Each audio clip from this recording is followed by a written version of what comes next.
Good Wednesday, everyone, and welcome to this edition of Conversations Daily News. I'm your host, Cyrus Webb. Glad you all could join us once again. We, of course, have your news headlines coming up on this hump day with the Truth of the Day with Mary Ellen Ciganovich. And in today's Entertainment Spotlight, you've been part of my conversation with award-winning producer and director Steve Bender discussing working with Elvis Presley and his new book, Elvis 68 Comeback.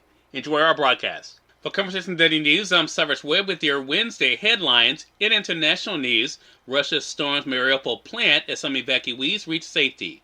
Russian forces Tuesday began storming the steel mill containing the last pocket of resistance in Mariupol, Ukrainian defenders said, just as scores of civilians evacuated from the bombed-out plant reached relative safety and told of days and nights filled with dread and despair from constant shelling. The UN humanitarian coordinator for Ukraine said that thanks to the evacuation effort over the weekend, 101 people, including women, the elderly, and 17 children, the youngest 6 months old, were able to emerge from the bunkers under the steelworks and see the daylight after 2 months. One evacuee said she went to sleep at the plant every night, afraid she wouldn't wake up. She added, "We were praying to God that missiles fly over our shelter, because if it hit the shelter, all of us would be done." Evacuees, a few of whom were in tears, made their way from the buses into a tent offering some of the comforts long denied during the weeks underground, including hot food, diapers, and connections to the outside world. Mothers fed small children. Some of the evacuees browsed racks of donated clothing, including new underwear. The news for those left behind was more grim. Ukrainian commanders said Russian forces, backed by tanks, began storming the plant, which includes a maze of tunnels and bunkers spread out over 11 square kilometers or 4 square miles. How many Ukrainian fighters were holed up inside was unclear, but the Russians put the number at about 2,000 in recent weeks, and 500 were reported to be wounded. A few hundred civilians also remain there, the Ukrainian deputy prime minister said on Tuesday. The UN expressed hope for further evacuations, but said none have been worked out. In other battleground developments, Russian troops shelled a chemical plant in the eastern city of Ukraine, killing at least 10 people. Explosions were also heard in Lviv, in western Ukraine, near the Polish border. The strikes damaged 3 power substations, knocking out electricity in parts of the city and disrupting the water supply, and wounding 2 people. Lviv has been a gateway for NATO-supplied weapons and a haven for those fleeing the fighting in the east. The assault on these steelworks began almost 2 weeks after Russian President Vladimir Putin ordered his military not to storm the plant to finish off the defenders, but to seal it off. The first, and so far only civilians, to be evacuated from the shattered plant got out during a brief ceasefire in an operation overseen by the UN and the Red Cross. In business news, CBS declares television season victory with weeks to go. The traditional broadcast television season doesn't end until later this month, but that hasn't stopped CBS from declaring victory. CBS issued a statement on Tuesday saying it would end the 2021-22 season as the most watched television network in prime time for the 14th straight time and 19th time out of the past 20, according to figures provided by the Nielsen Company. The early victory dance coincided with CBS parent company, Paramount Global, announcing its earnings on Tuesday. Although CBS's lead over second-place NBC isn't large, there was no pushback from NBC. Fox is currently third and ABC fourth. CBS said that NCIS will end the season as the most-watched television drama for the 12th time in 13 years. Young Sheldon is the most popular comedy. A winning streak of this scale is quite unprecedented in the history of media, linear or digital, says CBS's Chief Research and Analytics Officer. NBC, which aired the Super Bowl and Winter Olympics this season, said it will finish first among the advertiser-friendly demographic of 18 to 49-year-old viewers. In more business news, stocks edged higher on Wall Street ahead of Fed rate decision. Stocks eked out modest gains after a choppy day of trading Tuesday as Wall Street waits to find out how aggressively the Fed Reserve will raise interest rates at its latest policy meeting today. The S&P 500 ended 0.5% higher after briefly slipping into the red earlier in the day.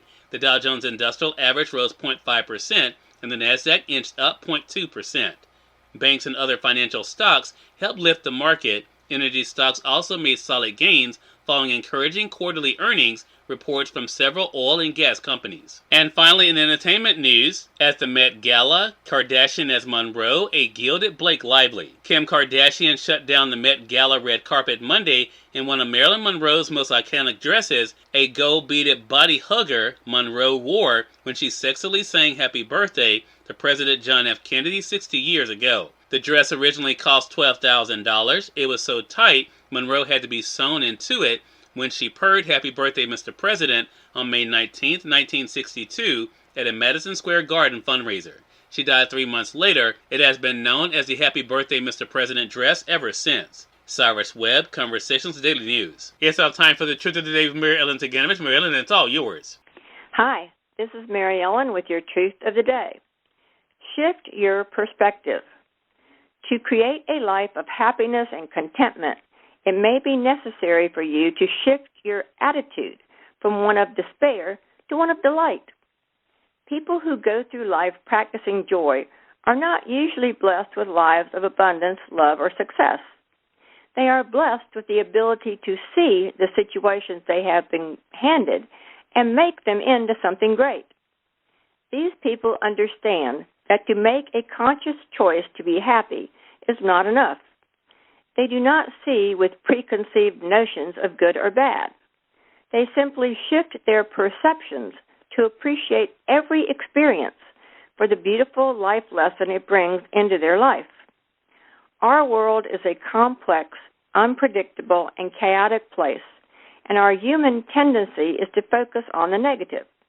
You must learn to observe the world through the eyes of a child.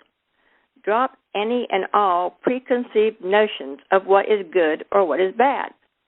Simply appreciate the joy of life. Today, gradually shift your perspective to contentment and happiness.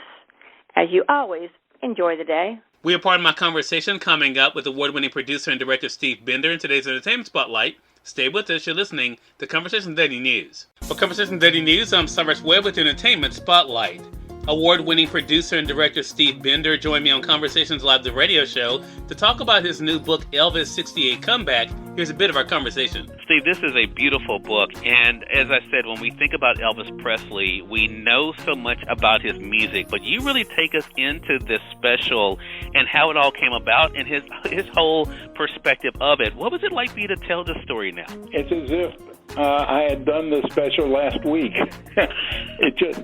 It ages better with time, it seems, and I'm kind of amazed myself. I look at it and say there must have been an intervening spiritual connection to this, because I look at it and it looks so fresh to me, and I'm saying, I did that? And I love the fact, Steve, there's this great marriage of the stories around the special and where Elvis was at this point, but also the photographs. Many of them I've never seen before, even notes. What was that like for you to be able to see all come together as you were sharing this pivotal part of his journey? Well, the irony of the whole thing is that Parker, who always tried to, instill his influence on everything, and in this particular production, he was shut out, as it turns out, almost 100% from any decision-making. Elvis had decided, after he and I had met and communicated on the same level, he went home and told Priscilla that I don't care what Colonel Parker asks me or tells me what to do, I'm going with this kid Bender, because I got a gut feeling about him. Cyrus Webb, Conversations Daily News. We thank you all for tuning in to this edition of Conversations Daily News. But let's get on tomorrow's more news, Truth of the Day with Mary Ellen Ciganovich, and of course your Entertainment Spotlight. Until then, I'm your host Cyrus Webb, saying as always, enjoy your day, enjoy your life, enjoy your world. Thank you all for choosing Conversations Daily News today. Let's make it a great one.